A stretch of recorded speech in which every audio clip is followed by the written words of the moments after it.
সকলোকে নমস্কাৰ জনাই আজি আলোচনা কৰিবলগীয়া বিষয়বস্তু হৈছে প্ৰাচীন অসমৰ ৰাজবংশ বা ৰাজ্যসমূহৰ বিষয়ে আমি অলপ জানো আহকচোন।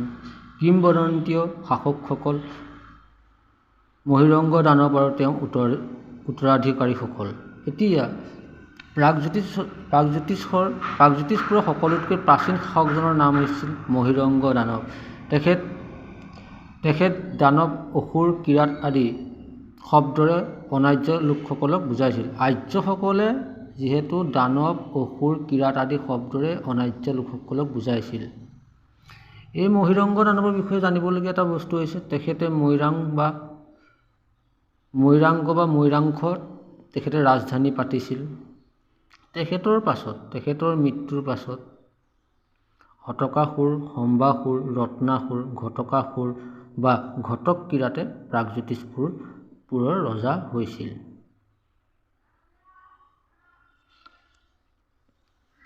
দানৱ বংশৰ প্ৰথম ৰজা নৰকাসুৰ আৰু শেষ ৰজা ঘটকাসুৰ বা ঘটক কিৰাতক পৰাস্ত কৰি নৰকাসুৰ নামেৰে এজন প্ৰাগজ্যোতিষপুৰৰ ৰজা হৈছিল। বাস্তৱিকতে প্ৰাচীন প্ৰাগজ্যোতিষ কামৰূপৰ প্ৰথম ৰজা আখ্যা দিব পৰা লোকজনেই আছিল নৰকাসুৰ। নৰকাসুৰে প্ৰতিষ্ঠা কৰা বংশটোৰ নাম হৈছে ভৌম বংশ, এইটো মনত ৰাখিব।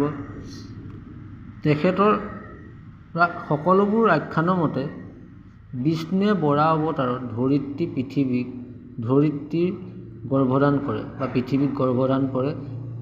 ত্ৰেতা যুগৰ মাজভাগত ধৰিত্ৰীৰ সন্তান জন্ম হয়। এওঁৱেই হ'ল নৰক।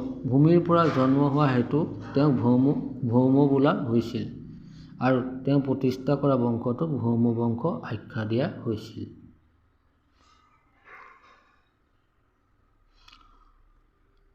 নৰকাসুৰৰ পাছত তেওঁৰ পুত্ৰ ভগদত্ত প্ৰাগজ্যোতিষপুৰৰ ৰজা হয়। ভগদত্তৰ বিষয়ে জানিবলগীয়া বিষয়বস্তু হৈছে ভগদত্তৰ জীয়াৰী ভানুমতীক কৌৰৱ দুৰ্যোধনলৈ বিবাহ দিছিল। তেখেতৰ বিবাহৰ বাবে গুৱাহাটীৰ দীঘলী পুখুৰী পাৰত এটা পুখুৰী খন্দাইছিল ভগদত্তই আৰু তেখেতে মহাভাৰতৰ যুদ্ধতো অংশগ্ৰহণ কৰিছিল।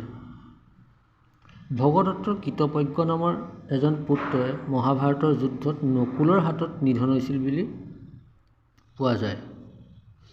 ভগদত্তৰ বিষয়ে জানিবলগীয়া ইমানেই।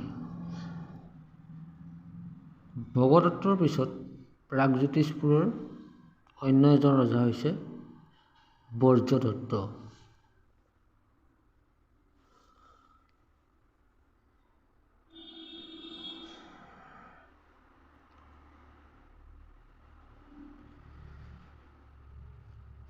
ভগদত্তৰ পিছত প্ৰাগজ্যোতিষপুৰৰ আন এজন ৰজা হৈছে বৰ্জদত্ত। এতিয়া বৰ্জদত্তক কিছুমানে ভগদত্তৰ ভায়েক বা পুত্ৰ বুলিও ক'ব খোজে। আকৌ পুষ্পদত্ত আৰু বৰ্জদত্ত প্ৰাগজ্যোতিষপুৰৰ ৰজা হয় বুলি লিখা আছে। ভগদত্তৰ পাছত প্ৰাগজ্যোতিষপুৰত পুষ্পদত্ত আৰু বৰ্জদত্ত নামৰ এজন ৰজা হয় বুলি উল্লেখ আছে। বহুতৰ মতে মহাভাৰতৰ যুদ্ধত নকুলৰ হাতত মৃত্যুবৰণ কৰা কৃতপজ্ঞ নামৰ ভগদত্তৰ পুত্ৰজনেই পুষ্পদত্ত আছিল। সেয়েহে ভগদত্তৰ মৃত্যুত পুষ্পদত্তৰ ভায়েক বৰ্জদত্তই প্ৰাগজ্যোতিষৰ সিংহাসন লাভ কৰে বুলি উল্লেখ পোৱা যায়। এই সম্পৰ্কে সঠিক তথ্য দিব পৰা নাই। কিছুমানে ক'ব ভায়েক, কিছুমানে ক'ব খোজে পুত্ৰ, আকৌ বৰ্জদত্তৰ ভায়েক আছিল বুলি ক'ব খোজে। ইমানে জানিলে হ'বই। বৰ্জদত্তৰ পিছত ভৌম বংশৰ ৰজাসকলৰ সঠিক তথ্য পোৱা নাযায়। সেইবাবে আৰু এটা চাবলগীয়া বস্তু বানাসুৰ।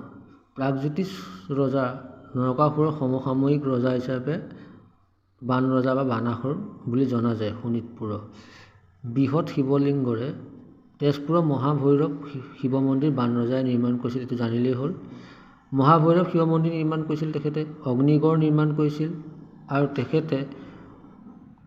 তেওঁৰ মন্ত্ৰী কুম্ভন্দয়ে পুখুৰী খান্দিছিল। বানৰ নাতিয়েক ভালুকে অকা পৰ্বতৰ নামনি বালিপাৰাৰ কাষত নামে ৰাজধানী স্থাপন কৰিছিল।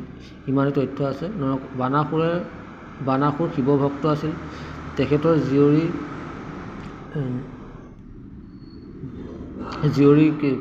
অনিৰুদ্ধে বিয়া কৰাই আহিছিলে, যাৰ বাবে শিৱ আৰু কৃষ্ণৰ যুদ্ধ হৈছিল। সেই বিষয়ে জানিলেই হ'ল। ইমানেই। বানাসুৰৰ পিছত ভীষ্মক নামে এজন ৰজা আছিলে। উত্তৰ পূব কোণত ভীষ্মক নামে এজন ৰজা আছিল। তেখেতে প্ৰতিষ্ঠা কৰা ৰাজ্যখন হৈছে বিদৰ্ভ। বিদৰ্ভ ৰাজ্যৰ ৰাজধানী আছিল কুণ্ডিল নগৰ। আৰু লগতে কুণ্ডিল শব্দটো চুতীয়াসকলৰ ভাষাৰ দূত। চুতীয়াসকলৰ ভাষা বুলি কোৱা হৈছে। কুণ্ডি মানে চুতীয়া ভাষাত দেৱতা, মানে ঠাই, মানে কুণ্ডিল মানে দেৱতা বাস কৰা ঠাই। আৰু ভীষ্মক ৰজাৰ 5জন পুত্ৰ আছিলে আৰু লগতে এজনী জীয়াৰী আছিল ৰুক্মিণী।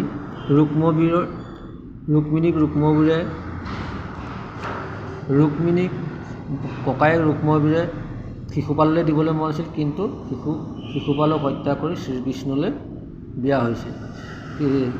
শ্ৰীকৃষ্ণই শিশুপালক হত্যা কৰি ৰুক্মিণীক বিয়া কৰাইছিল। এই সম্পৰ্কে ইমানে জানিব লাগে। পৰৱৰ্তী সময়ত বৰ্মন বংশৰ বিষয়ে আলোচনা কৰিম। ধন্যবাদ।